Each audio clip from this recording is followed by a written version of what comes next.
So have you been to Colombia? I have. It was unbelievable, wasn't it? It was. It was. I go like twice a month. Twice a month? Yeah. You got a girl out there or something? No, I just go out there and act crazy. It's unbelievable. Like for anybody ain't never been to Colombia, it's unbelievable. Bro, they treat you like king. Yes, and then when you come back to America, you be like, mad. Man, what the fuck am I dealing with this shit? Man, bro, like, man, it's they think it's some bullshit. Like we go out the country, like, oh yeah, I just want to pay for. No, it's they love me out there, man, for sure. They love me. I don't care if it's for really, yeah, they really do. Love me. They really do. Like, they love me. And I be telling people, they be like, man, bro, that haven't been. I'm like, bro, you don't really know what you're missing till you go. When you go, you ain't gonna want to come back. Like I was damn near stuck last time. I was finna get a crib out there. I'm like, man, I'm finna just go ahead and move out here real quick. I'm about to get a crib too. Because I'm like, it's really like me staying in Miami, it's like 3 hours. I might as well just stay there type Real shit, bro. You know what I mean? Because this is cool, but then it's like, this a whole nother, like, let's just say if somebody is messing with a girl, right? You out in Miami, a girl gonna want about 3, 4, 5,000. And you go there, you get $100. 120. My man back there, Mr. 120. That nigga don't get date in America, bro. He like, I'm just wait till I go back to Colombia. Yeah, bro. Yeah. I'd rather do that. I don't want to be giving 2,000. Oh, bro. Then they treat the 2,000 like it ain't nothing. Then you take them the gecko, that shit 1,500, and then they act like it's 150. I'm like, I could have just went to Colombia and went so crazy for a whole week. For 1,500, bro. Went out to eat, went to different spots, got the damn black truck bulletproof. Listen, man, I'm like, damn, y'all don't even understand. That 3 hours away. Like the flight 500. You know what I mean? I could have got the food cheap, the goddamn everything like, cheap out there. I just look at it like when I meet women, it's like it ain't that much appreciation. You feel me? As far as like when for what I do or what I could provide. If they smart enough, they can make millions of dollars off me. They're just dumb as fuck. Like when I meet them, it's just like, all right, well, what are we doing today? It's like, shorty, you should be trying to capitalize off a nigga. Like I tell them that and they be like, oh, what do you mean? And still be slow as fuck. All right, so let me say this. Yeah. So how you feel about passport bros? Because niggas like us, right? We get women. Yeah. But then you got a certain type of man that go to these countries that don't get women for real. And now you feel like the man, and now, okay, I'm just going to these countries to, what are they saying? You know how the passport bros feel like. They basically are like nerds. Yeah. And when they get in these countries, like they like Superman at this point. I just look at it like, shit, well, when you come back to America, which you're gonna have to, it's kind of like, if you a passport bro, I feel like you stand out there, it's cool to, you know what I mean? But if you ain't, because everybody's gonna get that same result. But like, I'm doing it in America and there type shit. You get what I'm saying? So I mean, I look at it like it's cool, but I mean, I turn it up a little bit more out there because out here it's a lot. You know what I mean? So out there I go crazy. So for instance, if I go to Colombia, we had like 30, 40 girls in one home, you see, type shit. So I went in the strip club and I got every girl, like I seen every girl, and I literally just told every girl, like I want all y'all to the mansion. And I didn't know that you can even do that. Like I didn't know that you can go in the club and make everybody leave. All you gotta do is pay the owner type shit. So I paid the owner, I was like $300 a girl type shit. I'm like, man, you would have never did this in Miami. Hell no. Your girls gonna look at you like, go where? You feel me? So when I did that, they all came back to the crib and shit and just, you know, Colombia shit. And I'm just like, damn, this shit wild as hell, bro. Yeah. How many niggas? Man, it was like 4 of us. So look, we got 3 armed guards, you know what I mean? And they knew how to move, right? Yeah. When the girls came in, they checked everybody ID. They kept everybody ID. They took all their phones. Ain't no dropping no locations, all that. And they escorted them. Like we had a big ass Mercedes-Benz van. They escorted them to the place. It was crazy. Like Colombia know how to treat you. They living off of, man, we gonna treat everybody who come there so they can spend all their money here. Okay, right. So when you was on a boat with like 10 girls massaging you, that was Colombia? No, that was in DR. Oh yeah, see, DR the same. Yeah, that's same. Yeah, same. I went to DR and same thing type shit. I got at the boat, picked all types of girls, and it was cheap as hell. And I'm just like, damn, this shit great. And then the food, man, we ordered the whole restaurant for less than $300. Dog. The whole restaurant. You know the numbers switched back up, like, cause it's saying like 75 a plate. And I'm like, damn, this shit costs a lot. So I'm ordering shit. I was like 5 things. I'm thinking the bill about to be like 400. The bill came up to like $60. That's what I was thinking the same thing. I'm like, damn, this shit say, it's like, okay, it's cool, like United States.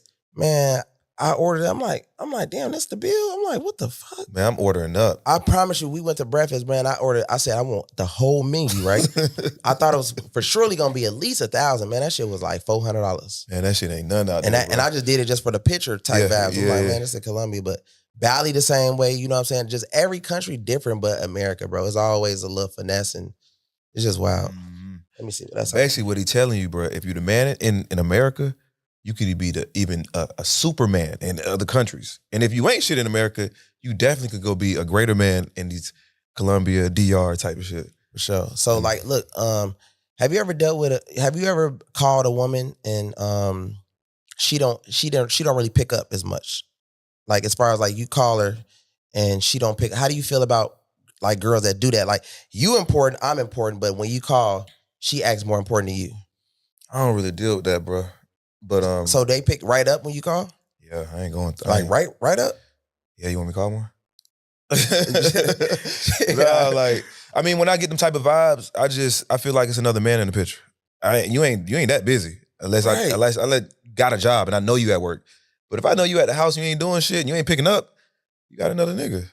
Right. You got another nigga. I'm not finna just stop talking to you. I'm just treat it for what it is and rock out like that. Right. I got other women. I ain't tripping. Right. So when you meet a girl, you feel like every girl got a plan for you every time they coming in the picture like, okay, cool. Maybe we might get married. Maybe we might have a baby. Maybe I might use them for this or maybe. Oh, yeah. Women are way more strategic than us. They ain't just going this motherfucker lollygagging and just bullshit. No, they got a plan in the first 10 minutes. Like, you know what? This nigga could be a boyfriend. Oh, I might fuck this nigga. Oh, damn, this nigga got some money. So they plot. I ain't gonna say it's like in a negative way, but they definitely plot. They definitely trying to figure out like, what can I do with this guy? Or what kind of place he gonna fit in my life? Right. And I just see for what it is. Right. Basically, I was dealing with like a girl or whatever, right? And let's say if you're dealing with a girl and they get mad at you, right? But they messing with you. They get mad at you to the point where like they run to the internet. So if a girl would do something like that, but then later on, you know they gonna need you because you know that you steady going up, right? Mm-hmm. How do you deal with that if like somebody like dealing with you and they got their problems where they talking shit to you in person, right? Mm-hmm. But then it starts building up to the point it goes to the internet. Then when it goes to the internet, somebody see that they're vulnerable. And then when somebody see that they're vulnerable, they attack her in a good way to attack you. Like, how would you deal with that? I'm gonna just slap the shit out. No, I ain't gonna do that. Shit. I don't know. Sometimes I fight fire with fire. Like, shit, you want to go take it to the internet, shit, we can take it up. You a great marketer. You go make up some shit. Man, you better say it. I'm gonna make it like, this bitch got herpes. Exactly, yeah. You feel me? Like, stop playing with me. So it's like, so after that, you know what I mean? Like, the situation, both of the people failed, you know, like I knew it was. Mm-hmm. But I look at it at the end of the day, the coming back part is the funny part because it's kind of just like not coming back, but almost like on some, like you knew that you were going to be needed because you know you're going to need a successful person. Why would you try to bring down a successful person? They always come back, bro. Yeah. They always come back, bro. Yeah. Let me ask you this though, bro. You really 6'8"? No, I'm only 6 foot. No, I was trolling when I put that out. But that's marketing plan is like, okay, let's say if I say I'm 6'8", and I got lipo or whatever, you feel me? Which I did get lipo, but I said the height surgery because, you know, this company, you know, they paying me for, you feel me, to promote. So I'm like, all right, well, I include this to bring more sales because probably 900,000 people watch my story. And then I put the link and then probably over 40% of people click the link. Mm-hmm. And then that's how it's just a strategy to gain crazy traction. Because most people like drama or they like stuff and looking at stuff that they like, what the hell? Yeah. You know what I mean? Yeah. Everybody don't just like the straightforward type of vibe. So you'll switch them up and finesse, then they'll be like, man, no, you're not. Mm-hmm. You know, you just get them talking type shit. So you're not getting no more BBLs, right? You just be bullshit. No. Yeah, the lipo. I ain't get a BBL. I got the lipo. I mean, but you be saying the shit. But I was like, man, I got a BBL just to throw them off. They like, what the hell? You got a BBL? Mm-hmm. But it's just a good strategy, though. You feel me? Just a good marketing story. Where did you learn marketing from? Because I sat in prison. I just read marketing books, and I kind of just got it. Man, I was just, to be honest, bro, I don't know if you know, but I'm signed to a label. Mm-hmm. Yeah, I'm signed to Motown. So I just sit back and listen to what they say as far as what they marketing strategies on how they blow their top people up. Oh. Yeah. So I took it the educational way. Mm-hmm. when I took it the education away from people, I look at everybody in Atlanta, everybody in Florida, and I separate. I see how like, okay, this how they move, this how they move. How can I be different so that people can spend the most money with me while everybody else in that own lane? Because that lane over there is getting very crowded and it's looking the same. So they have to have somebody like myself that be the NBA young boy of education type of vibe, you know? Whereas like the top followers, the top marketer, the top this, that, you know? Versus just being stuck where I got to probably put on a suit and that, where, I don't know if I want to go to this guy or that guy, but they all look the same or they all act the same or whatever, you know? So when I step out that zone, that's when they like, oh, Kevo, he's separate. Kevo always on the blog, you know what I mean? Yeah. But you notice you never really see no entrepreneurs on no blogs, ever. I'm like the only one. Like, I know how to go viral, and while I'm going viral, I will sell you something. They don't even mention you as an entrepreneur. They say rapper. Yes. So that was my goal. I couldn't, if I came out as an entrepreneur, you would never see me on no blogs. Facts. So I say, let me be a rapper. So once in a while I drop a song here and there, which I'm about to drop a song probably like next week or something, where it's going to be on some like, damn, that song hard as hell. But then get back to promoting education. Facts. Because this is how you stay in the culture. Like when it's too serious, they're like, education nigga. Like, you know what I'm saying? Now, you got your little crowd, but you make your money too. But when you got the culture and the education, you make way more money because you convincing all these niggas to like get out the streets, get out the trap, get out of scamming, get out of drug dealing, and jump over here. So you making all that money and all this money. That's kind of like my same strategy. Like reeling in with like talking to the women, you know what I'm saying? Going viral with saying the most, you know what I'm saying, some bullshit. Yeah. But then really trying to cheat on the back end. Like, I don't really put that on Instagram because that shit don't do numbers. Right. But when I go on YouTube and niggas really watch the content, like, oh damn, bro, really saying some real shit. But I can't even put no real shit out because niggas ain't tapping in. I go say some real motivational shit. Man, 30, 40,000 views. Yeah. I go say some shit disrespecting women. It's gonna be like girls that's on there arguing. It's like it's even Instagram push that shit. Instagram push that algorithm shit.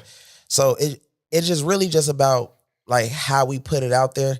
But that's why I do what I do. I troll with a little bit of marketing, with a little bit of lifestyle. Because like after they see, okay, well, he trolling, but then they go to my page, I'm like, damn, this nigga rich as fuck. You know what I mean? So they see like he been everywhere, he be with everybody, and then they'll see the news like, damn, did he really do that? Man, that nigga ain't do that. So they like know like, oh, but the contract's coming in. You know what I mean? So it's like you landing deals because like in the video I said, I'm 6'8", but if I stop drinking this drink, I'm gonna get shorter. Like niggas ain't catch it. So they was like, okay, let me go see what's to that drink. You know what I'm saying? So it was all a sales point all in one type shit.